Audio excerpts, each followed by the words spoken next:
భక్తులందరికీ స్వాగతం అండి. అర్జున విషాద యోగం. మొట్టమొదటి యోగంలో అర్జునుడు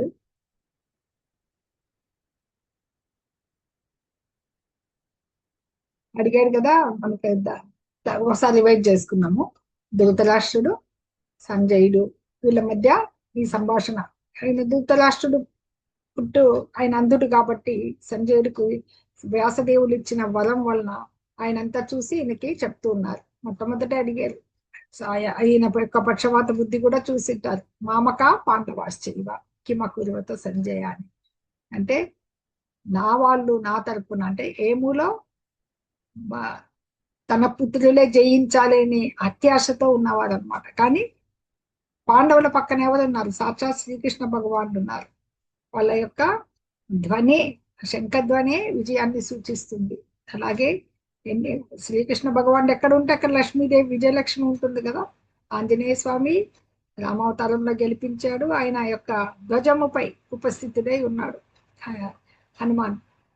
ఇలాంటి ఆయన రథము అర్జునుడి అగ్నిదేవుడు ఇచ్చింది, ఎక్కడికైనా వెళ్ళగలదు. ఇలాంటి ఉత్తమమైన గెలుపు విజయ చిహ్నాలతో ఉన్నాడు. ముఖ్యంగా దేవాది దేవుడు అక్కడ సారథిగా ఉన్నాడు కాబట్టి అర్జునుడికి విజయం అనేది తథ్యము. కానీ ఈ మన ధృతరాష్ట్రుడికి ఈ యొక్క ఆ ఆశ, పుత్ర ప్రేమ అనేది తన పుత్రులు తప్పు చేస్తున్నా గాని సమర్థించడం జరిగింది అనమాట. ఇలాంటి కలుపు మొక్కల్ని ఏదేసేదానికే భగవానుడు ఈ మహాభారత యుద్ధము భగవాన్ సంకల్పం మేరకే జరుగుతోంది అనమాట.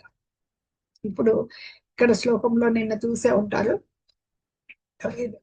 సేనయోరుభయోర్ మధ్య రథం స్థాపయమేచ్యుత యావదేతా నిరీక్షేహం యోద్ధు కామావస్థితాన్ కైర్మయా సహ యోద్ధవ్యం అస్మిన్ సముద్యమే.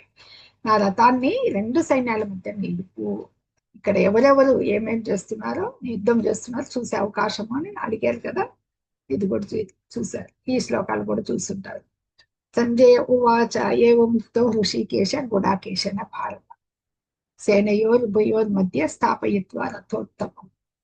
ఇక్కడ మొట్టమొదట సంజయుడు అర్జునుడి మాటలు ఆలకించి సరిగ్గా రెండు సేనుల మధ్య భీష్మ ద్రోణాదులకు ఎదురుగా రథం ఆపి, ఇక్కడ చూడు కౌరవంశీయులందరినీ చూడు అని చెప్పి సంజయుడు ఎలా అయితే చూస్తున్నారో అది ఎక్స్ప్లెయిన్ చేయడం జరుగుతుంది అనమాట.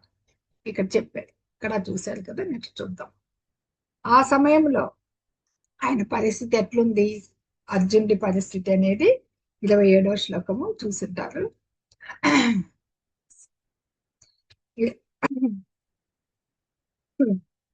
తాన్ సమీక్ష్య స కౌంతేయః సర్వాన్ బంధూనవస్థితాన్ కృపయా పరయా విష్టో విషీదన్నిదమబ్రవీత్. 27వ శ్లోకంలో ఏం చెప్తున్నారంటే, వాళ్ళందరినీ సమీక్ష చూసిన తర్వాత సర్వాన్ బంధూన్ అవస్థితాన్, అందరు ఎవరిని నానావిధ బంధువుల్ని అవస్థితాన్ అక్కడ చేరి ఉన్నారు, అవస్థితులై ఉన్నారు కదా. కృపయా.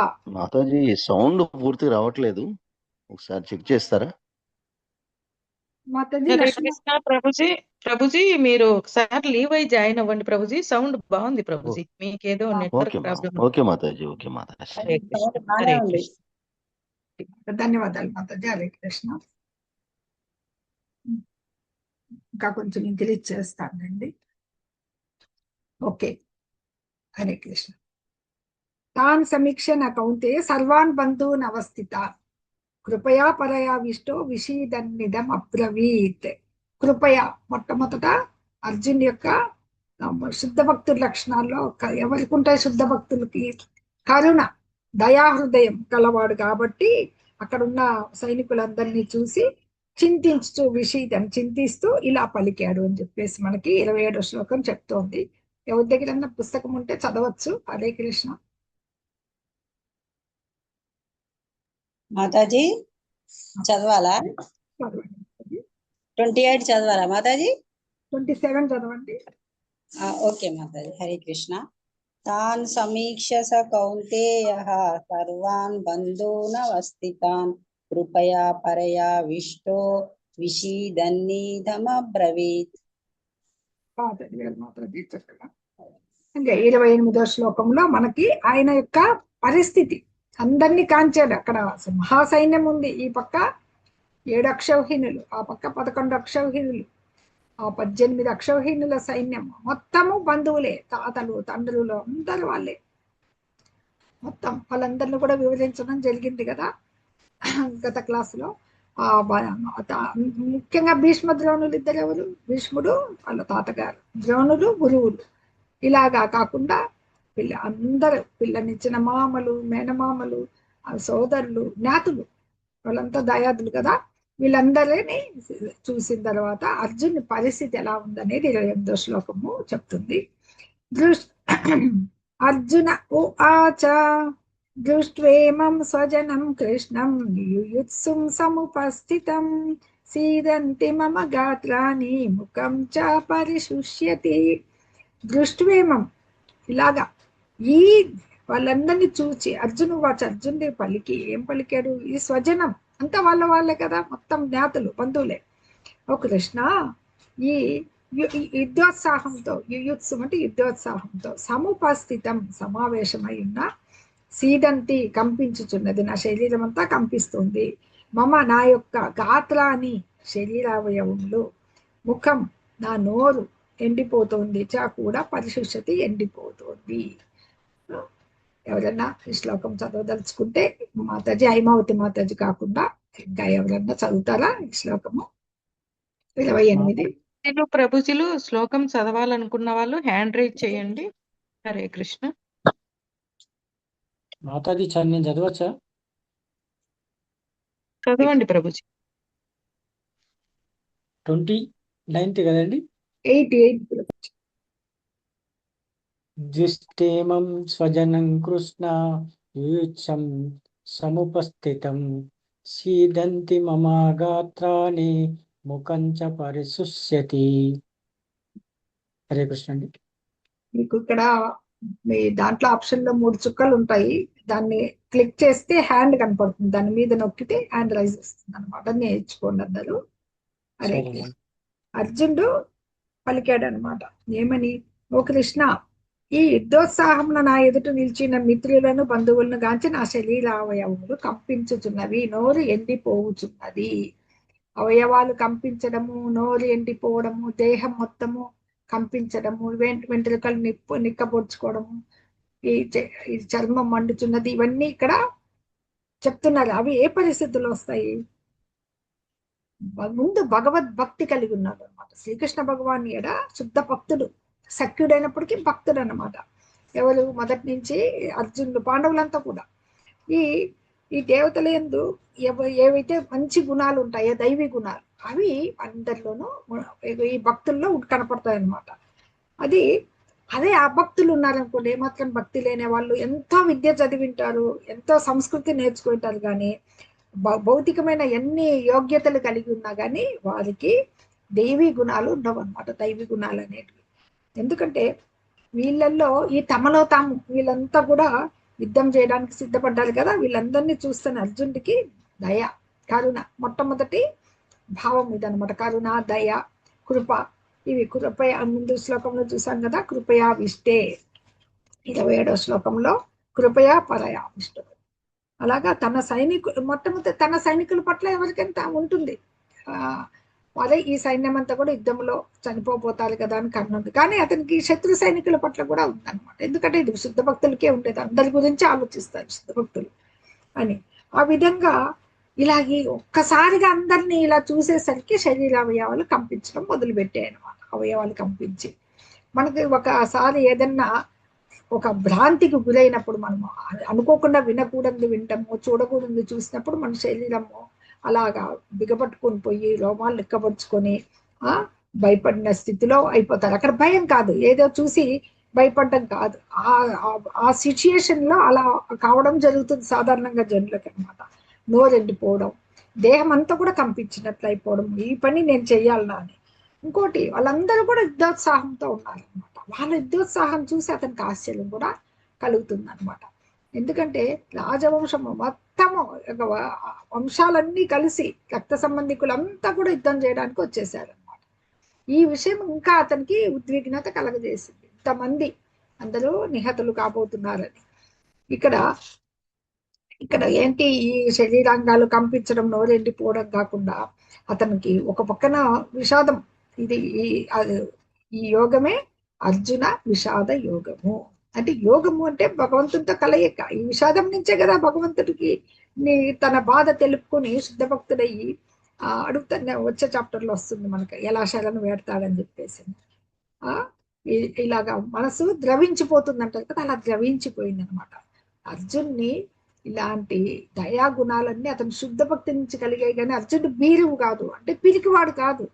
ఎప్పటికీ ఎన్నో యుద్ధాల్లో దేవతలకు కూడా సహాయం చేసిన వాడు, ఎంతమందినో ఓడించగలిగిన వాడు. అందుకని అలాంటి మెత్తని హృదయం కలిగినందుకే అతనికి ఆ వీరత్వం ఏర్పడింది, కానీ బలహీనత వల్ల కాదనమాట. అంటే మృదు హృదయం అనేది శుద్ధ భక్తుడి లక్షణం. మెత్తది అలాంటి హృదయం అనేది శుద్ధ భక్తులకే ఉంటుందన్నమాట. అందుకనే మనకి భాగవతం కూడా ఏం చెప్తుందంటే, దేవదేవుడైన శ్రీకృష్ణుని యందు ఎవరైతే అకుంఠితమైన భక్తి కలుగుతారో వాళ్ళ దేవతల లక్షణాలు కలిగి ఉంటాయి.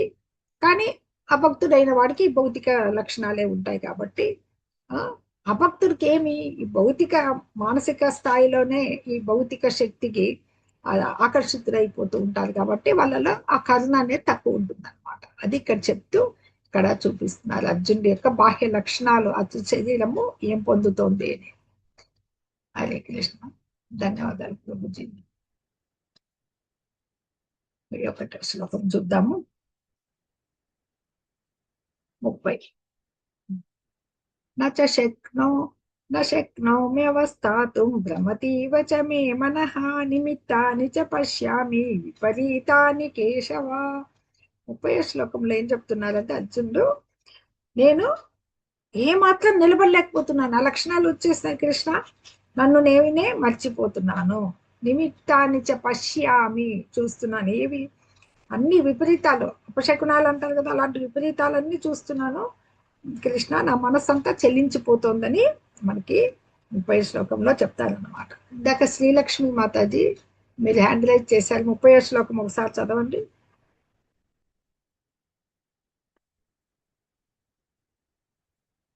ఓకే.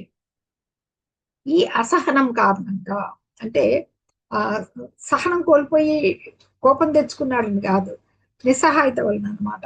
ఇది ఎందుకు యుద్ధరంగంలో నిలబడడానికి కూడా ఆసక్తుడైపోయింది. శరీరం కంపించిపోయి ఇలా అయిపోయింది కదా అర్జునుడి స్థితి. మనో దుర్బలత అంటాం. హరే కృష్ణ మాతాజీ. చదువుతాను మాతాజీ. చదవండి మాతాజీ. మాతాజీ చదవండి మాతాజీ. 30.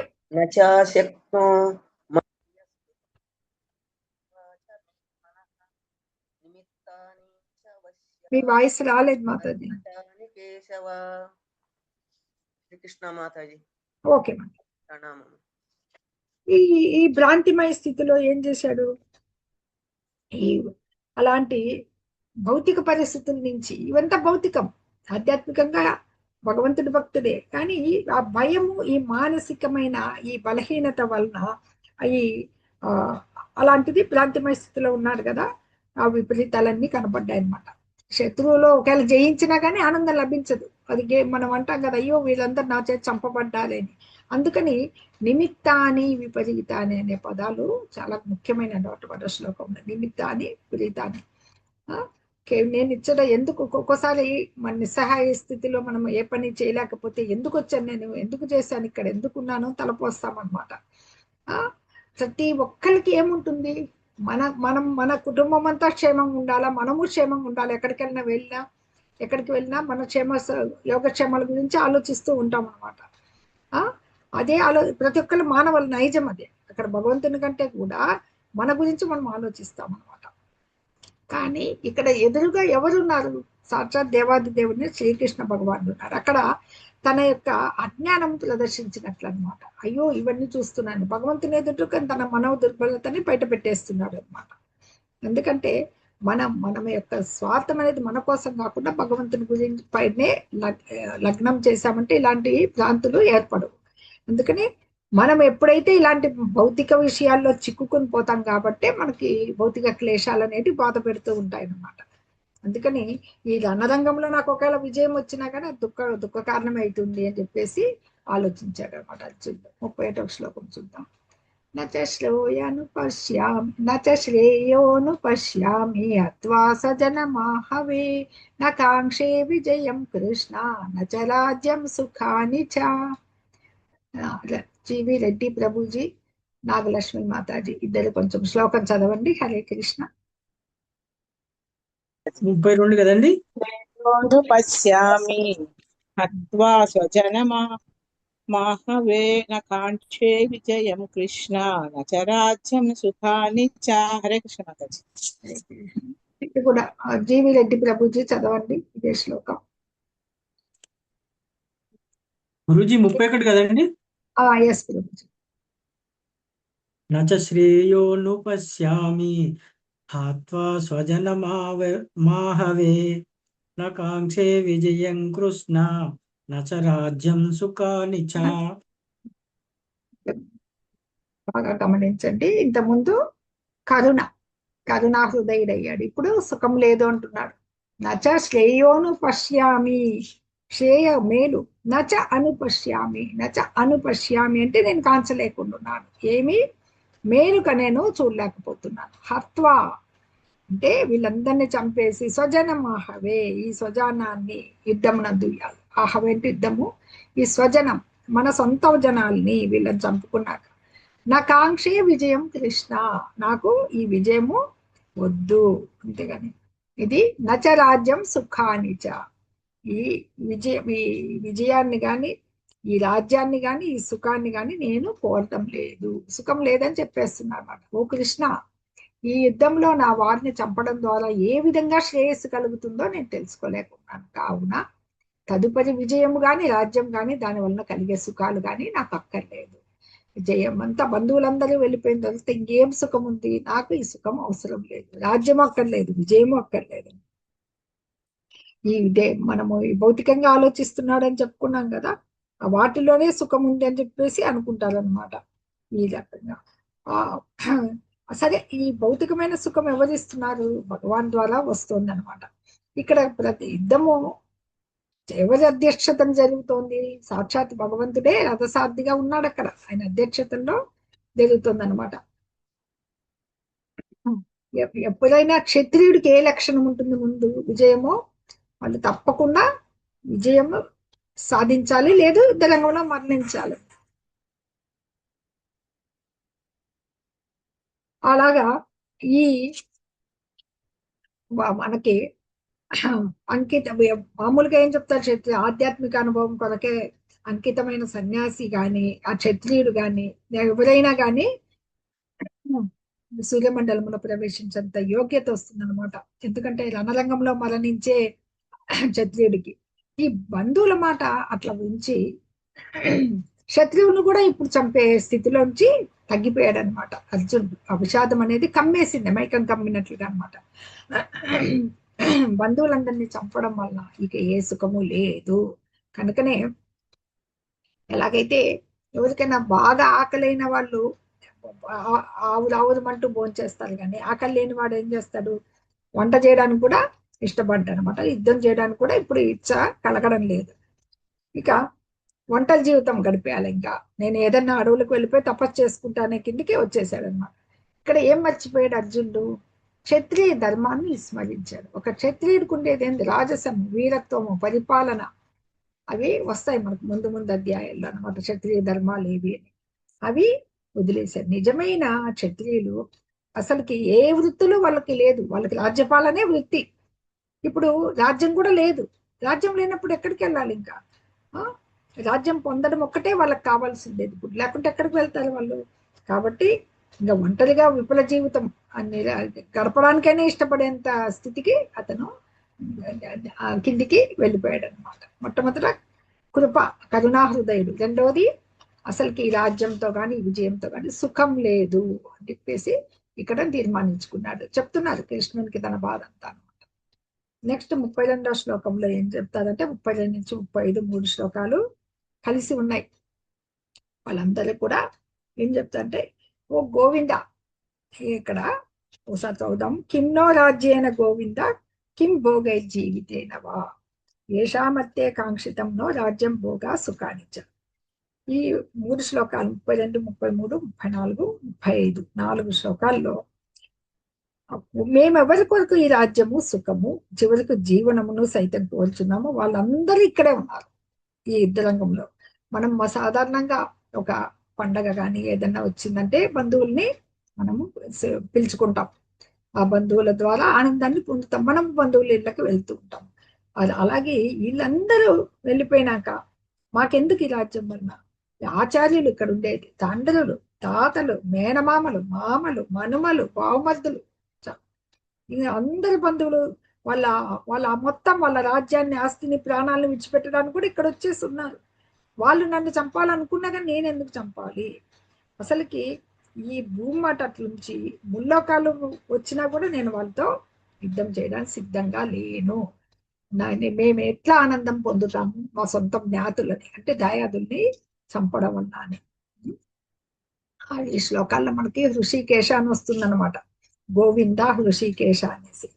గోవులకి ఇంద్రియాలకి ముఖ్యమైన అర్థం ఏమంటే, గోవులకి ఇంద్రియాలకి శ్రీకృష్ణుడు ఆనంద ధ్యేయం అన్నట్టు, తృప్తి కలిగించేవాడు. మన ఇంద్రియాలకి తృప్తి కలిగించేవాడు. మన ఇంద్రియ కళ్ళకి ఆయన సర్వాకర్షకుడు కదా, ఆయన్ని చూడడంలోనే మన ఇంద్రియాలు ఎంతో పులకించిపోతాయి అనమాట. అందుకనే గోవింద అని ఇక్కడ సంబోధించడం జరిగిందనమాట. ఎందుకు? తనకి ఏది ఆనందము? వీళ్ళందరూ జీవించుండడమే ఆనందం అనమాట. కానీ మన ఇంద్రియాల తృప్తి కోసం భగవంతుడు కాదు, ఆయన ఇంద్రియాలు తృప్తిపరచాలి. భగవంతుడి సంకల్పం మేము ఇక్కడ యుద్ధము చేయబడడం అనమాట. అందుకని భగవంతుడికి ఇంకా మనకి సాధారణంగా జనాలు మనము అంతా ఏమనుకుంటాము, ఏది ఎక్కువగా బాగా ధనాన్ని ఆర్జించో బాగా పైకి వచ్చిన తర్వాత బంధువులంతా పిలుచుకొని ఈ కాలాల్లో కూడా ఎంతో ఫంక్షన్లు చేసుకోవడం అవి చేస్తుంటారు, బంధుమిత్రులకు అందరికీ ప్రదర్శించాలని. ఇప్పుడు ఇంత రాజ్యం సంపాదించిన తర్వాత, ధర్మరాజులే రాజ్యంలో ఉన్న తర్వాత బంధువులు వాళ్ళు ఎవరు లేకపోయినాక ఎవరికి చూపించాలి? మనము అంత చనిపోతే ఎవరితో పంచుకోవాలి తమ ఆనందాన్ని? అలాగా భీష్మ ద్రోణాదులే లేకపోతే ఇలాగా అన్నారు అని ఆలోచించారనమాట భక్తులు. కానీ ఆధ్యాత్మిక జీవితం ఇవన్నీ లౌకిక భావనలు, అంటే ఈ భౌతిక జగత్తులో మనం కోరుకునే సామాన్యం. కానీ భక్తులు ఎలా ఉంటారు? అది భగవంతుని ఇష్టాన్ని కోసమే అనమాట. భగవంతుడి కోసమే వర్తిస్తారు, భగవంతుడి కోరికే చెల్లిస్తారు. ఇక్కడ భగవంతుని కోరికేమి యుద్ధం చేయాలని సంకల్పించడం అనమాట. అది వాళ్ళని చంపాలనుకుంటే శ్రీకృష్ణ భగవాన్ స్వయంగా అయినా చంపగలడు అనమాట. కానీ ఇక్కడ అర్జున్ని తీసుకొచ్చాడు భగవంతుడు అనమాట. ఆయన ఒక నిమిత్త మాతృడు. అర్జునుడు నిమిత్త మాతృడు అంటే ఒక టూల్, పనిముట్టు అన్నమాట. ఒక టూల్ గా ఉపయోగపడతాడు. రాబో మెల్లిమెల్లిగా ముందు అధ్యాయులు మనకి ఇది తెలుస్తున్న విధంగా అనమాట. వీళ్ళకి చాలా కష్టపెట్టారు, మనకు తెలుసు. ఎందుకు? భారతం అంతా కూడా కౌరవులు మొట్టమొదటి నుంచి వీళ్ళ పట్ల ద్వేషభావంతోనే ఎన్నో విధాలా సంహరించాలని కుట్రలు కుతంత్రాలు పడినారు. మాయాజూతము, ద్రౌపది వస్త్రాపహరణము, వనవాసము ఇవన్నీ వీళ్ళ వల్ల సంభవించినవే అనమాట. లక్కా గృహంలో వచ్చని చంపాలని ప్రయత్నించినప్పుడు ఇంత వాళ్ళ చేసిన రివెంజ్ అంటే ప్రతీకారం తీర్చుకోవాలనే ఉద్దేశము ఇక్కడ అర్జునుడికి లేదన్నమాట. కానీ శ్రీకృష్ణ భగవానుడికి ఉంది. ఎందుకంటే శ్రీకృష్ణ భగవానుడు ఎట్లా తనకి హాని చేసినా ఊరుకుంటాను, తన భక్తులు కష్టపడితే ఆయన చూడలేడు అనమాట. తన భక్తులకు హాని చేసే వాళ్ళని ఆయన క్షమించడు అనమాట. అందుకని భక్తుడు ఎప్పటికీ ప్రతీకారము ఈ ఆలోచన ఆయన మనసులో ఉండవు, అది అన్నమాట. కానీ భగవంతుడు సహించడు అనమాట ఆయన. అది హరే కృష్ణ. ఇవి మనకి ఈ శ్లోకాల్లో చెప్పబడతాయి అనమాట. 31 నుంచి 35 శ్లోకాల్లో చెప్పబడుతుంది. తర్వాత చూద్దాం. మనం ఇంతవరకు 2 విషయాలు చూసాము. కరుణ చూసాము అర్జునుడిలో. తదుపరి సుఖం లేదు రెండవది. ఇక్కడ పాపం వస్తుంది. పాపమే ఇక్కడ ఉంది చూడండి. పాపమే వాశ్రయేదస్మాన్ అద్వైతానాతతాయినః తస్మాన్నార్హ వయం హంతుం ధార్తరాష్ట్రాన్ సబాంధవాన్ స్వజనం హి హతం హత్వా సుఖినస్యామ మాధవ. ఈ పాపములు ఏవం నిశ్చయముగా ఆశ్రయత కలుగుతాయి, పాపాలే కలుగుతాయి చేయడం వల్ల మాకు, అస్మాన్ మాకు అని చెప్పేసి చెప్తుంది. హత్వ చంపుట వలన. ఈ ఆతతాయిన, ఇక్కడ ఆతతాయిన అంటే దుర్మార్గులు, అంటే ఆతతాయినులు అంటే మనకి వేదాలను అనుసరించి 6 రకాల ఆతతాయినులు ఉన్నారనమాట. చిన్నప్పుడు ఆకతాయి అంటుంటాం అల్లరి పిల్లల్ని, అలాగా ఆతతాయి అంటే 6 రకాల దుర్మార్గుల్ని 6 రకాలుగా చెప్తారు. విషం పెట్టేవాళ్ళు, ఇంటికి నిప్పు పెట్టేవాళ్ళు, మారణాయుధాలతో దాడి చేసేవాళ్ళు, ఇతరుల ధనాన్ని దోచేవాళ్ళు, ఇతరుల స్థలాన్ని ఆక్రమించేవాళ్ళు, పరుల భార్యని చెరపట్టేవాళ్ళు. ఈ 6 చేశారు వీళ్ళు. విషము చిన్నప్పుడు భీముడికి పెట్టారు, ఇంటికి లక్కాగృహం దహించారు, మారణాయుధాలతో ఎన్నోసార్లు దాడి చేశారు, వాళ్ళ ధనాన్ని వాళ్ళ ఐశ్వర్య స్థలాన్ని మాయాజూదంలో వాళ్ళ తీసుకున్నారు, వాళ్ళ పరుల భార్యని చేశారు. అంటే ఈ దుర్గుణాలన్నీ ఉన్నాయి ఆతతాయిన. అందుకే హత్వైతాన్ ఆతతాయిన, నేను ఎంత ఆతతాయిలైనా కూడా నేను మాకు తగదు, ఇట్లాంటి దుర్మార్గులను చంపినట్టు దుర్మార్గు ఒప్పుకుంటాను, మాకు పాపం కలుగును. కనుక ధాతరాష్ట్రాన్ని స్వబాంధవాన్ని, ధాతరాష్ట్రాన్ని ధృతరాష్ట్రుని పుత్రులు, స్వబాంధవ బంధువులు, ఓ మాధవ సంబంధికులు చంపటం వల్ల కలిగే లాభం, మేము సుఖంగా ఎట్లుండగలము, వాళ్ళు ఎంత పాపాత్ములైనా కానీ నేను చంపను అని అంటున్నారు అనమాట. ఎట్టి పాపము కలగదు. కానీ ఈ ఆతతాయి దుర్మార్గుల్ని వాళ్ళు చేసిన దానికి ఒక్క పనికే చంపచ్చు, దానివల్ల పాపం రాదు. ఎందుకంటే దుర్మార్గులను వధించడం అనేది ఎవరికైనా సరి అయిన కార్యమే. కానీ అర్జునుడు సాధు స్వభావం ఉన్నవాడని చెప్పుకున్నాం కదా, అతనే సాధనమాట ఇది. కానీ అట్లాంటి సాధు స్వభావం క్షత్రియుల వీర్య లక్షణం కాదనమాట అది. అందుకని ఒక రాజు ఎప్పటికీ ఎలా ఉండాలి, బాధ్యతాయుతంగా ఉండాలన్నమాట. సాధు స్వభావం ఉండాలి కానీ పిరికితనం ఉండకూడదు. ఇప్పుడు ఉదాహరణకు మనం శ్రీరామచంద్రుడిని తీసుకుంటాం. శ్రీరామచంద్రుడికి సీతని అపహరించుకొని వెళ్ళాడు, రావణ్ణి క్షమించాడా? లంక దాటే అతి కష్టం మీద వెళ్ళి శిక్షించాడు, అందరికీ మొత్తం లంకలో ఎంతమంది రాక్షసుల్ని సంహరించాడు అనమాట. అతనికి అట్లా ఇట్లా వీరత్వం కాదు, రాముడు శస్త్రధారినే శ్రీరామచంద్రుడు అని మనకి ఆయన విభూతుల్లో వస్తుంది అనమాట. అట్లా అంత అసమాన ఒక ప్రపంచ చరిత్రలోనే రామాయణంలో రావణ సంహారం అనేది అద్భుతమైన ఒక ఘట్టం అనమాట. ఇక్కడ అర్జున విషయంలో ఎవరు మొత్తం అందరూ దుర్మార్గంగానే, తాత గురువులు కూడా ఏం తప్పు చేశారు. ఎప్పుడైతే ద్రౌపది వస్త్రాపహరణం అప్పుడు వాళ్ళు ఖండించకపోవడం వాళ్ళు చేసిన పెద్ద తప్పు అన్నమాట. కనుకనే ఏదైతే సాధారణ దుర్మార్గులు ఎడ చూపవలసినటువంటి ఎటువంటి చర్యలు ఉన్నాయి కదా, అవి నేను తీసుకోలేను, ఎందుకంటే అందరు బంధువులే అని చెప్పేసి ఈయన భావిస్తున్నాడు అనమాట. అది సాధువులైన వారి యొక్క క్షమాగుణం. కరుణ అయిపోయింది, సుఖం లేదన్నాడు, ఇక్కడ పాపం వస్తుంది అంటున్నారు. ఎందుకంటే వీళ్ళని చంపడం వల్ల నాకు పాపం వస్తుంది అని చెప్పేసి ఉందన్నమాట. ఇక్కడ 2 రకాలుగా ఆలోచిస్తున్నాడు. ఇప్పుడు రాజకీయ కారణాలు ఉన్నాయి, వీళ్ళ మధ్య శత్రుత్వం ఉంది, దానివల్ల వాళ్ళతో యుద్ధం చేసి సంహరించవచ్చు. కానీ ఈయన ఏం చేస్తున్నారు, ఈ స్వజనాన్ని చంపడం అనేది పాపం, ధర్మం. ఒక సాధు స్వభావం ఏం చేస్తాడు, వారి పాప మనకెందుకు, ఆ పాపం అని వదిలేస్తారు కదా. ఆ నైజంలో అర్జునుడి మానసిక స్థితి ఉందన్నమాట. ఈ సంహారము లాభం కాదు, మళ్ళీ తనను తాను సమర్థించుకుంటూ భగవంతుణ్ణి ఇక్కడ చెప్తూ ఉన్నారనమాట. ఇక్కడ మాధవాన్ని సంబోధిస్తూ ఉన్నాడు శ్రీకృష్ణుడిని. ఎందుకంటే మాధవ అంటే మనకి లక్ష్మీదేవి భర్త ఆయన. శ్రీకృష్ణ భగవానుడు భక్తులకి నువ్వు ఇలాంటి పరిస్థితి కలిగించకూడదనే భావంతో అడుగుతూ ఉన్నారనమాట. నెక్స్ట్ చూద్దాం 37-38 శ్లోకాలు. హరే కృష్ణ. ఇందులో శ్లోకం చదువుతాను, పుస్తకాలు ఉన్న వాళ్ళు పెట్టుకోండి. పాప భీతి, ఇంకా పాపం. యద్యప్యేతే న పశ్యంతి లోభోపహత చేతసః కులక్షయకృతం దోషం మిత్రద్రోహే చ పాతకం కథం నజ్ఞేయమస్మాభిః పాపాదస్మాన్ నివర్తితుం కులక్షయకృతం దోషం ప్రపశ్యద్భిర్జనార్దన. ఈ పాప భీతి ఎలాగా వెళ్ళొచ్చు. ఇక్కడ వీళ్ళందరూ రాజ్యకాంక్షాపరులైన కౌరవులు వంశనాశనం మిత్రద్రోహం వల్ల కలిగే పాతకాన్ని గ్రహించలేకపోతున్నారు.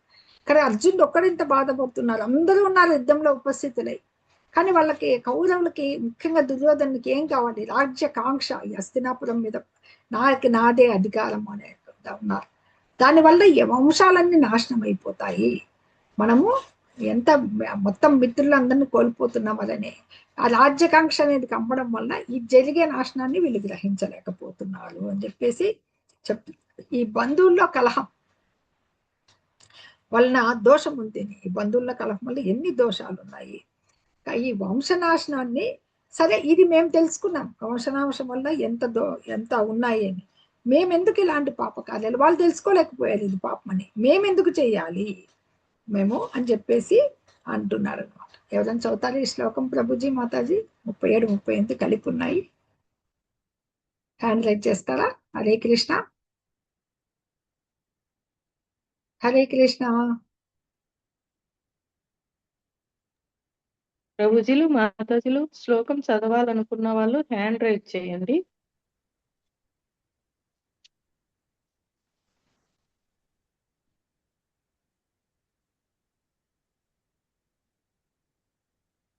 మాతాజీలు, ప్రభుజీలు, హరే కృష్ణ. రేఖా మాతాజీ చదవండి మాతాజీ.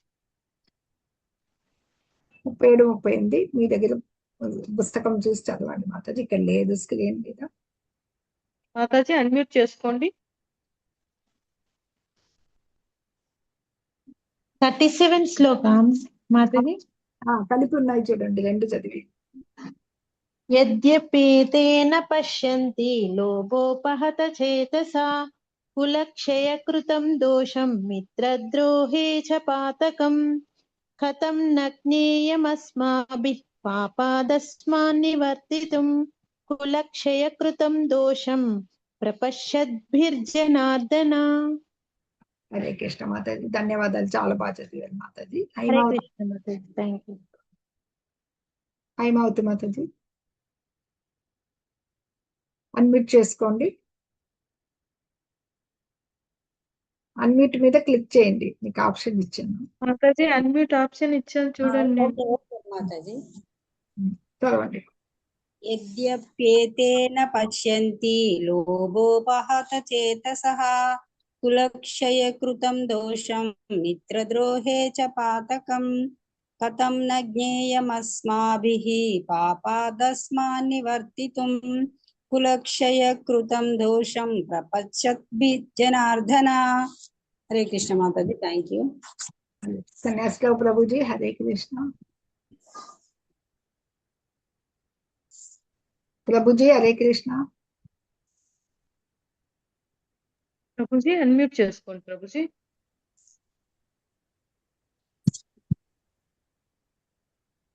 చదవండి ప్రభుజీ. హరే కృష్ణ మాతాజీ. బుక్ లో చూస్తారు రాజ్యకాంక్ష పరులైన కౌరవులు. ప్రభుజీ శ్లోకం చదవండి ప్రభుజీ. 37 మొదటి అధ్యాయము 37, 38వ శ్లోకం కలిపి ఉన్నాయి, అవి చదవండి ప్రభుజీ. అలాగే మాత. రాజ్యకాంక్ష పరులైన కౌరవులు ప్రభుజీ శ్లోకం చదవండి మాతాజీ, చదివేయండి, చదవండి. శ్లోకం కనిపించలేదు మాతాజీ. పర్వాలేదు, చదివేయండి, అనువాదం చదివేయండి. మాతాజీ అది లేదు మాతాజీ, ఆ శ్లోక అనువాదం అది కాదు. ఓ జనార్దన, లోభముచే ఆవరింపబడిన హృదయములు అనింది. అంటే ఇది వేరేగా ఉంది మాతాజీ. మీ దగ్గర అదే ఉందా మాతాజీ? No problem. అదే మ్యాటర్ ఇదే. ప్రింటింగ్ కొంచెం బుక్స్ లో చేంజ్ వస్తుంది. చదవండి ప్రభుజీ, చదవండి ప్రభుజీ. హరే కృష్ణ. విశ్వనాథం ప్రభుజీ చదవండి ప్రభుజీ. ఏంటి మాతాజీ?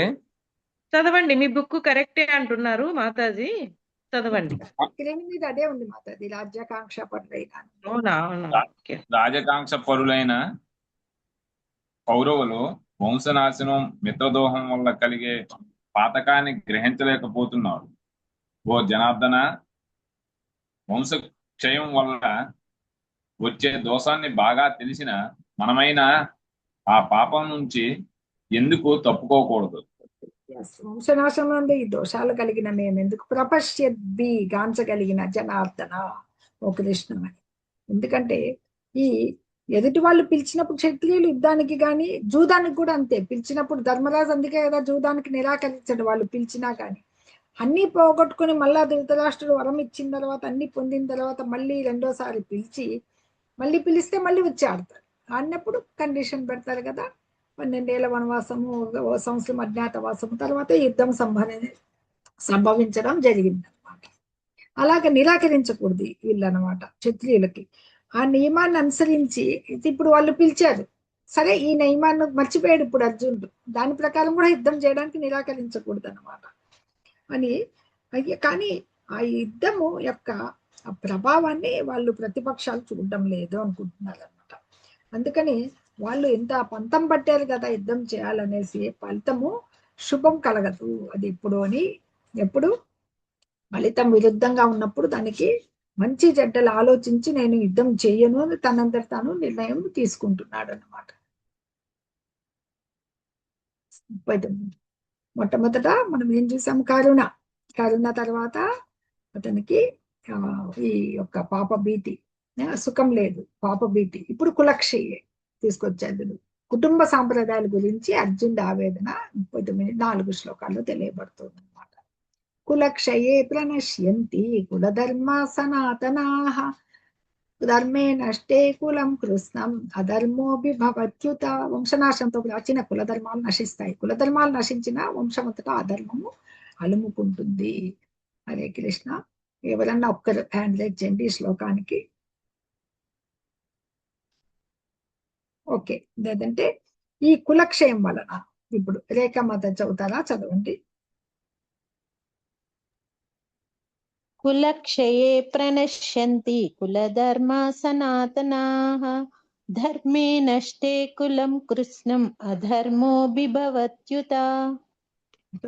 ఆ కులము అనేది కొత్తది, కులక్షయం అనేది తీసుకొచ్చాడు అక్కడికి.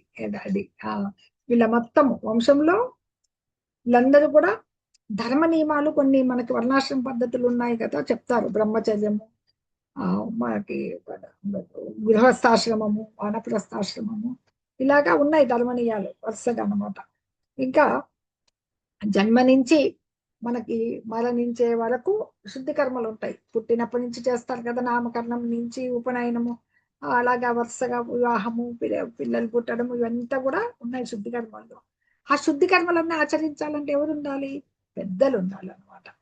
ఆ పెద్దల వల్ల ఆ పెద్దలే ఇప్పుడు అందరూ పెద్దలు ఉన్నారు, యుద్ధంలో అందరూ మరణించిపోతే ఆ వంశాచారాలన్నీ ఎవరు ఆచరిస్తారు? పిల్లలకి ఎవరు చెప్తారు? ఆ తర్వాత ఉన్న వాళ్ళకి ఆ పెద్దవాళ్ళు లేకపోవడం వల్ల, సరి అయిన వాళ్ళ క్రమశిక్షణ లేకపోవడం వల్ల వాళ్ళకంతా అధర్మమైన అలవాట్లలో వాళ్ళు అది చెప్పడం అన్నమాట. కులధర్మాలు నశించిపోతే వంశం అంతా అధర్మము అలుముకుంటుంది అని. ఎందుకంటే ఆధ్యాత్మికంగా ఎదగాలి అంటే పెద్దలు ఉండాలి, వాళ్ళు చెప్పిన ప్రకారము నడుచుకోవాలి ఉంటాయి. ఏ ప్రయోజనానికైనా కానీ ఈ వంశ పెద్దల్ని సంహరింపరాదు అని ఇక్కడ అర్జునుడు అభిప్రాయపడుతున్నాడు అనమాట. తదుపరి అధర్మాభిభవాత్ కృష్ణ ప్రదుష్యంతి కుల స్త్రీషు దుష్టాసు వాష్ణేయ జాయతే కవర్ణ సంకరః. ఇంకా ఈ అధర్మము ప్రబలడం వల్ల కుల స్త్రీలు కొంచెము, అంటే మామూలుగానే చూస్తూ ఉంటాం సంఘంలో, కొంచెం పెద్దవాళ్ళ అనుకులు లేకపోతే కులస్త్రీ కనుక పతనం అయిందంటే అవాంఛనీయ సంతానం అనేది వృద్ధి పొందుతారు అని చెప్పేసి చెప్పబడతాయి వర్ణాశ్రమం. ఎందుకంటే స్త్రీలు సాధారణంగా చాలా నీతి నియమాలతో ఉంటారు. పొరపాటున ఇలాగ ఏమన్నా అందరూ అలాంటివి జరిగినప్పుడు వర్ణ సంకరం, ఎవరికి తెలియకుండా వచ్చే ఆ అవాంఛిత జనం అనేది, సంతానం అనేది ఉద్భవించడం జరుగుతుంది అన్నమాట వాళ్ళ గురించి. అందుకే స్త్రీలకు కూడా మనకి మన సనాతన ధర్మాన్ని అనుసరించి చాలా చాలా వ్యాపకాలు ఉన్నాయి. మనకి ఎంతో కట్టుబాట్లలో పెద్దవాళ్ళ అడుగుజాడల్లో నడుస్తూ ఎంతో కీర్తిని తెచ్చేవాళ్ళు స్త్రీలు అనమాట. ఇంకా అప్పుడు ఆ కాలంలో కూడా ఎంతగా ఉండింటాయి వేదకాలాల్లో, కట్టుబాటు విడిచి ఉండరు వాళ్ళంతా కూడా. అలాంటి కట్టుబాట్లకి పెద్దవాళ్ళే లేకపోతే, వాళ్ళంతా కూడా భర్తలను కోల్పోతే, వాళ్ళు ఏమన్నా పొరపాటున వాళ్ళు వర్ణ సంకరానికి పాల్పడితే అవాంఛిత జనబాహుల్యం వృద్ధి అవుతుంది అన్నమాట. వాళ్ళ వలన ఈ సమాజం అనే దాంట్లో వంశం అనేది తెలియకుండా పోతుంది అన్నమాట. అందుకని అది చెప్తూ ఆ బాధ్యత ఎవరు వహించాలి? ఇంకా వాళ్ళకి ఏం చెప్తారు? నరకో సంకరో నరకాయ కుల జ్ఞానం కులస్య చ పతంతి పితరో హేషాం లుప్త పిండోదక క్రియ. ఈ ఈ పొరపాటు వలన అలాంటి అవాంఛిత సంతానం పుడితే ఈ కుటుంబానికి ఆ కుటుంబానికి పిండాలు ఎవరు? మామూలుగా కర్మకాండంలో పెద్దలకి ఇవి పెడుతూ ఉంటారు కదా, అవి తర్పణాలు వదులుతూ ఉంటారు కదా, అర్పించడం అనేది నియమానుసారంగా పిండోదకాలు పెడుతూ ఉంటారు. అది ఎందుకంటే భగవంతుని పూజించడం ద్వారానే అలాంటివి మనకి అన్ని రకాల ఆయనకు పెట్టిన ఆహారము స్వీకరిస్తూ ఉంటాం అన్నమాట. అట్లే పెద్దలు అనేవాళ్ళు ఈ పిండోదకాలు ఇవ్వకపోతే వాళ్ళ ఆత్మలు ఘోషిస్తున్నాయి, మంచి లోకాలకు పోలేదని చెప్తూ ఉంటారు అనమాట. వాళ్ళంతా అలా తిరిలాడుతూ ఉన్నారని చెప్పేసి వాళ్ళకి ఉండాలంటే ఈ పెద్దవాళ్ళు ఈ వంశాచారాలన్నీ పాటిస్తూ ఉండాలన్నమాట. కానీ భగవద్భక్తిలో ఉన్న వాళ్ళకి ఏ బాధ ఏవి ఉండవు ఇలాంటి రుణాలన్నీ. కానీ అంత శుద్ధ భక్తి స్థితికి రావాలంటే చాలా టైం పడుతుంది కదా. ఇవి అందుకని అంతవరకు వర్ణాశ్రమ ధర్మం ప్రకారం ఆచారాలు పాటిస్తూ ఉంటే అంతిమంగా భగవంతుని భక్తి వచ్చినప్పుడు ఎవరికి రుణపడి ఉండవు వాళ్ళకి అని ఆ ధర్మాలన్నీ త్యజించి ముక్తి నొసగడి ముకుందిని చరణ పద్మాశ్రయాల్లో నిలిచిన వాళ్ళు ఎవరికి అంటే శుద్ధ భక్తికి వచ్చేదానికి భగవద్గీత అంతా చదివినాక ఆఖరి అధ్యాయంలో మనకు భగవంతుడు చెప్తాడు, మన సర్వధర్మాన్ పరిత్యజ్య మామేకం శరణం వ్రజ అహం త్వాం సర్వ పాపేభ్యో మోక్షయిష్యామి మా శుచః అని లాస్ట్ వస్తుంది మనకు 18వ అధ్యాయంలో. అప్పుడు వరకు ఆ శుద్ధ భక్తి స్టేజ్కి రావడానికి మనం భగవద్గీత పూర్తిగా అర్థం చేసుకోవాల్సి ఉంటుంది అనమాట. అంతవరకు ఈ వర్ణాశ్రమ ధర్మాన్ని ప్రకారమే సనాతన సంప్రదాయాన్ని ఆచరిస్తూ ఒక మనుషుడు ఎలా ముక్తి మార్గంలో ప్రయాణించాలని తెలుసుకోవాలన్నమాట. భక్తియుత సేవే అది భగవంతునికి భక్తియుత సేవ ద్వారా లభిస్తాయి. ఇక్కడ కుల ధర్మము కులము ధర్మాల వల్ల వర్ణ సంకరం ఎలా జరుగుతుంది, అవాంఛిత జనం ఎలా వృద్ధి చెందుతారు, వాళ్ళ వల్ల పెద్దలకి పిండోదకాలు వరి పెడతారని ఇవన్నీ కూడా చర్చిస్తున్నారు అర్జున్. అది అనిశ్చయం అన్నమాట. ఇంకా 45 వరకు 42లో ఏం చెప్తారు, అది ఇంకా ఈ దుష్ట సంతానానికి కారణమయ్యే వాళ్ళ పాపకర్మలు, వాళ్ళు అటు ఇటు కాకుండా పెద్దలు లేకుండా పెరుగుతారు కదా, వాళ్ళకి వలన ఏమైతుంది, కుల ధర్మాలు జాతి ధర్మాలు నశించిపోతాయి అని చెప్పేసి అయోమయ స్థితి, సంఘంలో మంచి పాలకులు రావాలి, అయోమయ స్థితి ఏర్పడుతుంది అన్నమాట ఇక్కడ. ఎందుకంటే ఆ కుల ధర్మాలను పోగొట్టే వాళ్ళు చాలా నరకానికి చేస్తారు అని చెప్పేసి కూడా నేను విన్నాను, గురువుల ద్వారా అని కూడా అది చెప్తూ ఉన్నారు అన్నమాట. 44వ శ్లోకంలో ఏం చెప్తున్నారంటే, అహో బత మహత్ పాపం కర్తుం వ్యవసితా వయం యద్రాజ్య సుఖలోభేన హంతుం స్వజనముద్యతాః. ఈ ఘోరమైన పాప కర్మలు చేయడానికి 44వ శ్లోకం ఎవరైనా చదువుతారా? హరే కృష్ణ.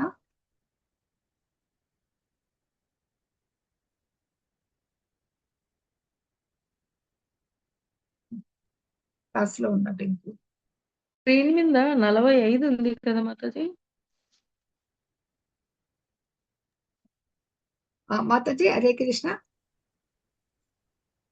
మీరు 44 అన్నారా 45 అన్నారా? 45 44 నేను చదివాను మాతాజీ, 45 చదివిద్దాము. ఒక్క నిమిషము ఉండండి మాతాజీ లైన్ లో. ఇక్కడ ఇట్లాంటి పాపకర్మలను మేము ఎందుకు చేయడానికి సిద్ధపడుతున్నాము, రాజ్య సుఖాన్ని అనుభవించాలనే కోరికతో మేము స్వజనాన్ని చంపాలనుకుంటాం, అంటే స్వార్థం చూసుకుంటున్నాం మేము అని చెప్పేసి ఇన్ని జరుగుతాయి, ఇన్ని అన్యాయాలు చాలా చెప్పారు కదా, ఇన్ని జరుగుతాయి కాబట్టి ఇలాంటివన్నీ జరగడానికి మేము బాధ్యులు అవుతాము. ఎందుకు, మాకు రాజ్యం కావాలి, ఆ సుఖం కావాలి అనే స్వార్థానికి మేము లోనవుతున్నాం. కానీ మనం చరిత్ర చూస్తే మీరు చూస్తుంటారు, ఎన్నో చరిత్రలో రాజుల్ని వాళ్ళ తండ్రులను చంపేసి రాజ్యం ఎక్కిన వాళ్ళు ఉన్నారు, సోదరులను చంపేసి రాజ్యం ఎక్కిన వాళ్ళు ఉన్నారు.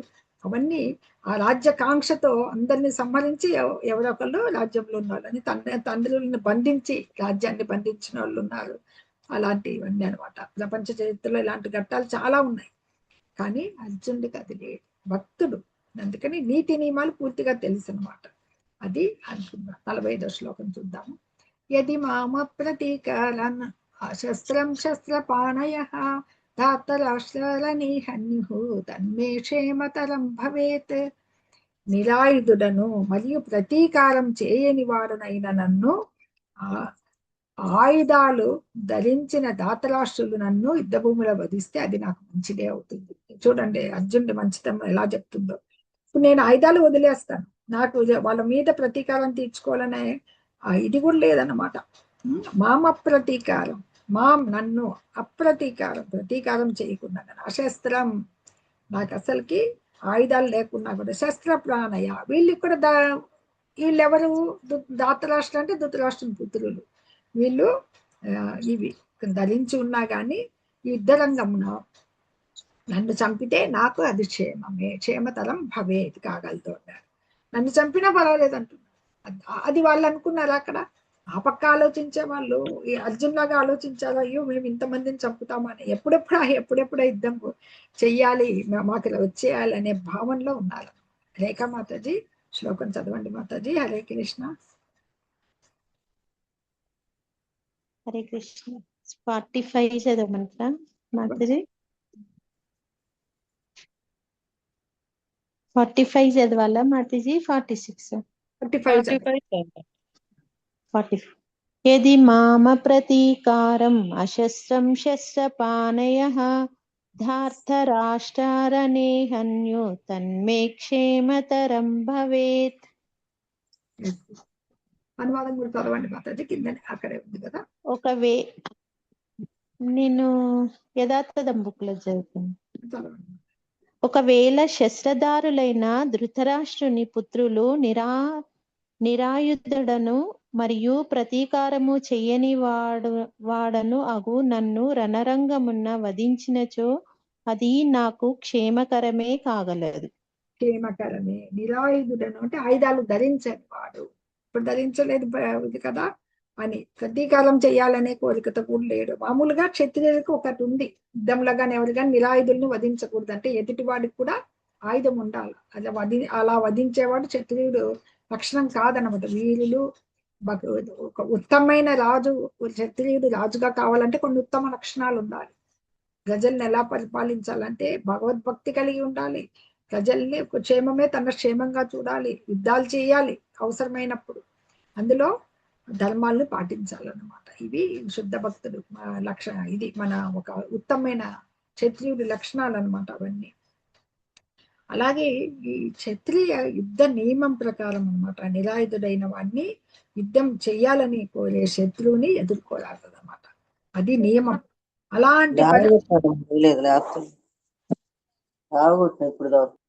అలాంటి పరిస్థితిలో శత్రువులు దాడి చేసినా కూడా నేను యుద్ధం చేయను అని చెప్పేసి అర్జునుడు నిర్ణయించుకున్నాడు అనమాట. అంటే ఈ ప్రతిపక్షం వాళ్ళు ఎదుటిగా ఉండే ఆ దుర్యోధనాదులు ఎంత ఉత్సాహంతో ఉన్నారో పట్టించుకోలేదు. అని తెలుసు కదా, యుద్ధం కోసము ఎవరు వెళ్తారు? సాక్షాత్తు శ్రీకృష్ణ భగవానుడే రాయబారిగా వెళ్తాడు. 5 ఊళ్ళు ఇచ్చినా చాలని అడుగుతాడు వాళ్ళందరినీ. ధర్మరాజు చేత అలా కోరుతాడు. ధర్మరాజు శాంతి కాముకుడే కాబట్టి, అక్కడ ఉన్న వాళ్ళంతా సోదరులే కాబట్టి, ఒక్క 5 ఊళ్ళు ఇచ్చినా చాలు మాకు అని చెప్తే కొన గోడంతా కూడా ఇవ్వను అంటాడు. సో ఇది మనం ఒప్పినంత కూడా దుర్యోధనుడు ఇవ్వను అని చెప్తాడు. యాక్చువల్గా ధృతరాష్ట్రుడు ఉన్నాడు సింహాసనం మీద. అతడికి పుత్ర ప్రేమ, ఆ పుత్ర ప్రేమ వల్లనే అతను అందుడే. కానీ పుత్ర ప్రేమ వల్ల ఇంకా అందుడైపోయాడు అనమాట. అయినప్పటికీ కూడా అందువల్ల అతని బదులు అంతా దుర్యోధనుడే నిర్ణయాలు తీసుకోవడం జరుగుతుందన్నమాట. యుద్ధం సంభవించే ముందర సాక్షాత్తు శ్రీకృష్ణ భగవానుడే రాయబారిగా వెళ్తాడు. వాళ్ళు ఎంత అజ్ఞానులు మూర్ఖత్వంలో ఉన్నవారంటే భగవంతునే బంధించాలని చూస్తారు అనమాట. కానీ విఫలు అవుతారు, తెలుసుకోలేరు. ఎదురుగా ఉన్న భగవంతుడే అని తెలుసుకోలేని మూఢత్వంలో ఉన్న వాళ్ళు వస్తాయి మనకు ముందు శ్లోకాలు. అవజానంతి మా మూఢ మానుషీం తన్వాసితం నన్ను మూఢోయం మామభిజానాతి లోకో మామజమవ్యమని ఇంకా కొన్ని శ్లోకాలు. పరం భావం అజానంతో మమ భూత మహేశ్వరం అవజానంతి మా మూడులు నన్ను తెలుసుకోలేరు, నేను కూడా ఈ మనిషిలాగే తిరుగుతున్నాను అనుకుంటారు ఈ మానవుల్లో కన్నని. నన్ను భగవంతుడని తెలుసుకోలేరు. అలా తెలుసుకోలేని వాళ్ళు కాబట్టే వాళ్ళని భగవంతుణ్ణి అతన్ని బంధించాలని కూడా చూస్తారన్నమాట. ఏదైతే రాయబారం తెచ్చారో అక్కడ విఫలమైతుంది. భగవంతుణ్ణి యుద్ధానికి వాళ్ళు అలాగే ఎవరి పక్షం వహించాలని దుర్యోధనుడు వెళ్ళినప్పుడు కూడా అతడు కూడా అజ్ఞానంలో ఉన్నాడు కాబట్టి పాదాల వద్ద కూర్చోకుండా తల వద్ద కూర్చుని భగవంతుణ్ణి అక్కడ అర్జునుడు ఏం కోరుకుంటాడు? భగవంతుని కోరుకుంటాడు. నాకొద్దు యుద్ధం చేయకుండా నువ్వు నా పక్క ఉంటే చాలు కృష్ణ అని. కానీ దుర్యోధనుడు అక్షౌహిణి సైన్యం తీసుకొని సంతోషంగా వెళ్ళిపోతాడు. అంటే ఈ అర్జునుడు ఏంది ఇలా కోరాడు, ఏం చేయాలి, ఈయన ఆయుధం పట్టనంటాడు, యుద్ధం చేయని అంటాడు, అంత మటుకు ఎందుకు కృష్ణుడిని అంటే ఎంత సామాన్య మానవుడిగా కృష్ణుడిని దేవాది దేవుడైన శ్రీకృష్ణుని అంగీకరించాడు అనమాట. అది మనం ఇక్కడ గమనించాలన్నమాట. ఇక్కడ అయింది చెప్తున్నారు ఇక్కడ శ్రీకృష్ణుని ఘన భక్తుడు కాబట్టి ఈ లక్షణాలన్నీ నాకు వధిస్తే అది మంచిదే అవుతుందని చెప్పేసి ఎంత సమరోత్సాహంతో ఉన్నారో అది తెలుసుకోవాలని చెప్పేసి చెప్తున్నారు అనమాట.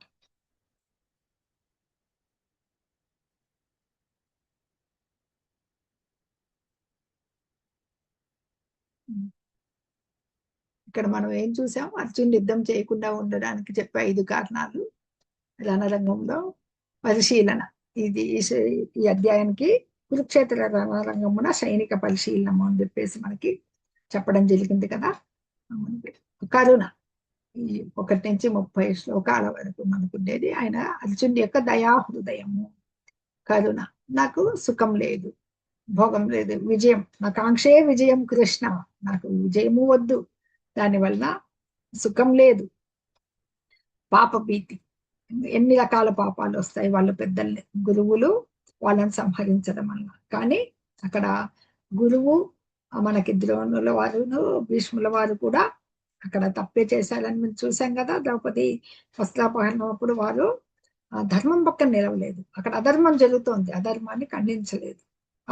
కేవలం రాజపోషకులైన వాళ్ళ అండలో ఉన్నామే అని చెప్పేసి వాళ్ళకి బాధ్యత వహిస్తూ వాళ్ళు నోరు మెదపలేకపోయారు. అది వాళ్ళు అధర్మాన్ని ఖండించకపోవడమే శ్రీకృష్ణ భగవానుడికి అసలు ఈ యుద్ధానికి ఆయన సంకల్పించారన్నమాట. అధర్మాన్ని మొట్టమొదట పెద్దవాళ్ళు గురువులు జ్ఞానులు చేయాల్సిన పనిని ఎక్కడ అధర్మం ఉంటే దాన్ని ఖండించలేదు. కానీ అర్జునుడికి అటువంటిది లేదు. అంత హాని చేసిన ఆతతాయిన అనుకున్నాం కదా, ఆతతాయిన 6 ఏవైతే 6 గుణాలు ఉన్నాయో మళ్ళీ ఒకసారి అది ఆతతాయిల గురించి ఇంకొకసారి మనము చెప్పుకుందాము. అది 6 రకాల దుర్మార్గులు.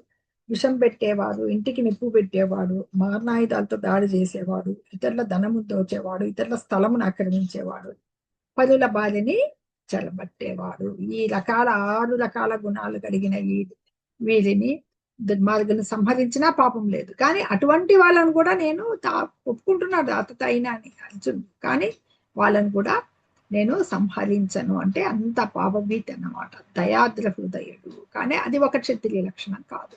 ఇక్కడ భగవంతుడు ఓపికగా అర్జునుడు చెప్పినవన్నీ వింటున్నాడు. ఇక్కడ భగవంతుడు వింటూ ఉన్నాడు. తర్వాత వంశనాశనం ఎలా జరుగుతుంది అనేది కూడా మనము శ్లోకాల్లో చూసాం. దానివల్ల తర్వాత వచ్చే కార్యక్రమాలు ఉంటాయి కదా, శుద్ధి కార్యక్రమాలని 16 షోడశాపచారాలు ఉంటారు అన్నమాట. అవి ఉన్నాయి. పుట్టనే మనకి ఏం చూస్తారు, వాళ్ళకి పుట్టినప్పటి నుంచి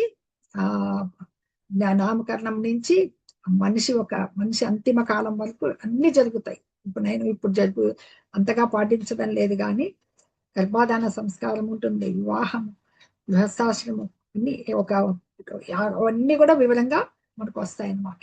అంతిమంగా మనుజుడు వెళ్ళిపోయే వరకు అన్నమాట. ఆ కర్మకాండలన్నీ నిర్వర్తించేదానికి పెద్దలు ఉన్నారు. ఆ పెద్దలు వెళ్ళిపోతే వాళ్ళకి పిల్లలు ఒక సరి అయిన గైడెన్స్ లేకపోవడం వల్ల ఏమన్నా ఒకవేళ స్త్రీలు అధర్మవర్తనలు అయితే వచ్చే అవాంఛిత జనబాహుల్యం ఉంటుంది కదా, వారి వలన సంఘంలో ఏమైతుంది, దెబ్బతింటే ఈ సంఘంలో కొద్దిగా అయోమయ స్థితి ఏర్పడుతుంటే ఆ పాలకులకి ధర్మవర్తన లేకపోతే మొత్తము ప్రజాపాలనే స్తంభిస్తుంది అనమాట. ఇలాంటివన్నీ చెప్తూ వచ్చాడు అర్జునుడు. భగవంతుడికి తెలుసు కదా ఇవన్నీ, వీటి గురించి భగవంతుడికి ప్రత్యేకంగా చెప్పాలా? యుద్ధమైన అధర్మవర్తనలైన మొట్టమొదటి శ్లోకంలోనే మనకు వస్తుంది. ఎవరితో పోలుస్తారు? వీళ్ళు కలుపు మొక్కలైన ఈ కలుపు మొక్కల్ని ఏరివేసి ఒక ధర్మవర్తనుడైన భక్తుడైన రాజుని ప్రతిష్ఠించడమే హస్తినాపురంలో భగవంతుడి లక్ష్యం అన్నమాట. అలాంటి కలుపు మొక్కల్ని ఏరివేసేదానికి మహాభారత యుద్ధము సంభవించింది. విజయం తప్పక వీళ్ళ పక్కే ఉంది. ఆ విజయ చిహ్నాలు కూడా చూసాం కదా, చిహ్నాలన్నీ 5 చిహ్నాలు అని. అర్జునుడు సాక్షాత్ భగవంతుడు ఉన్నాడు, విజయలక్ష్మి ఉంది, హనుమాన్ ఉన్నాడు, ధ్వజం మీద చక్కటి రథం ఉంది. ఇన్ని లక్షణాలతో అర్జునుడికి గెలుపు తథ్యం. అయినా కానీ ఈ బలహీనత అనేది కేవలం శుద్ధ భక్తుడైనందుకు అనమాట. అర్జున విషాద యోగం యొక్క ఇది పరిస్థితి అనమాట. వంశనాశనం ఇది చెప్పారు నిశ్చయత. ఆఖరి ఏవం సంజయ ఉవాచ. ఓకే, 46వ శ్లోకం చూద్దాం. ఏవ ముక్త్వార్జున సంఖ్యే రతోపస్థ ఉపావిశత్ విసృజ్య సశరం చాపం శోక సంవిఘ్న మానసః. సంజయుడు పలికాడు అనమాట. ఏవం ఆ విధముగా ఉక్త్వా పలికి అర్జునుడు సంఖ్యే రణరంగమునందు రథం యొక్క ఉపస్థ ఉపావిశత్ చతికిల పడ్డాడనమాట. ఏవి తన బాణాలతో సహా. ఆయన విల్లు పేరు తెలుసు కదా, గాంధీవాన్ని కూడా పక్క పెట్టేసి సంజయుడు చెప్తున్నాడు ఈ దృశ్యాన్ని అనమాట. బహుశా ధృతరాష్ట్రుడు చాలా సంతోషిస్తూ ఉండొచ్చు. రణరంగం నందు అర్జునుడు ఆ విధంగా పలికి ఆ ధనుర్బాణాలను పడేసి దుఃఖంతో కల్లోలితమైపోయింది మనసు. నీళ్లు కూడా కారిపోతున్నాయి అన్నమాట. ఆ రథం నందు కూర్చుండిపోయాడు అనమాట. ఇది కానీ ఇదంతా చూడాలనుకున్నప్పుడు ముందు పగ్గాలు పట్టుకున్న శ్రీకృష్ణ భగవానుడు సారథి, పార్థ సారథి కదా, అందుకే ఆయన పేరు. ఆ పార్థ సారథి అలా కూర్చుని ఉన్నాడు, వెనక అర్జునుడు నిలబడే ఉన్నాడు.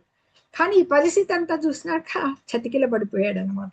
ఆ శోకంతో ఆ లక్షణాలు, నోరు ఎండిపోయింది, శరీరం కంపించి చూసాం కదా, ఆ యొక్క ఉద్విగ్నత అలా చతికిల పడిపోయాడు అనమాట. రథంలో ఉందన్నమాట. అటువంటి దయ మరియు అలాంటి మెత్తటి మనస్సు అనేది భగవంతుని భక్తులకే ఉంటుంది. సాధు స్వభావులే కదా ఇలాంటి కరుణ కలిగి ఉండేది. లేదంటే ఇప్పుడు కాదు అప్పుడు చేసి యుద్ధం చేసి చంపేద్దామనే కిందికి ఉంటారన్నమాట. అందుకని భగవంతుడు ఏదైతే ఈ భగవద్గీత బోధించబోతున్నాడో దానికి కావలసిన శుభ లక్షణాలన్నీ కూడా అర్జునుడు ఇక్కడ కలిగి ఉన్నాడు అని మనం ఇక్కడ తెలుసుకోవాలి. ఇది అర్జున విషాద యోగం. భగవంతుడితో ఈ కలయిక తెలుస్తోంది అనమాట. ఇది ప్రథమాధ్యాయంలోని ఇది భావము. దీంట్లో ఏమన్నా సందేహాలు ఉంటే అడగచ్చు. హరే కృష్ణ. దీని వల్ల, ఈ చాప్టర్ వల్ల మనకేం తెలుస్తుంది? ఇప్పుడు ఇంతవరకు భగవానుడు ఎవరు? సఖ్యుడు, ముందు స్నేహితుడు. ఇప్పుడు మనకి సఖ్య భక్తుడు కదా. అయితే మనకు ముందు తెలుస్తాయి మీకు భక్తుల్లో ఎంతమంది రకాలు ఉంటారు అనేది. జీవితంలో ఎలాంటి సందేహం కలిగినా ప్రామాణికమైన గురువుని మరియు భగవద్గీతను ఆశ్రయించాలి. ఇప్పుడు శ్రీకృష్ణ భగవానుడు ఆధ్యాత్మిక ఆచార్యంగా మారబోతున్నాడు. ఈయనకి భగవద్గీత ప్రబోధం చేస్తున్నారు కదా. అందుకని ఆధ్యాత్మిక ఆచార్యునిగా గురు పరంపరగా వచ్చింది ఇది మనకి. ఈ భగవద్గీతని ఆయన స్వీకరించబోతున్నాడు, ఈ ఆత్మ జ్ఞానాన్ని. ఈ జ్ఞానము అర్జున్ ద్వారా మనకందరికీ వచ్చిందనమాట. హరే కృష్ణ. ఎవరికైనా సందేహాలు ఉన్నాయా మాతాజీలు, ప్రభుజీలు? హరే కృష్ణ.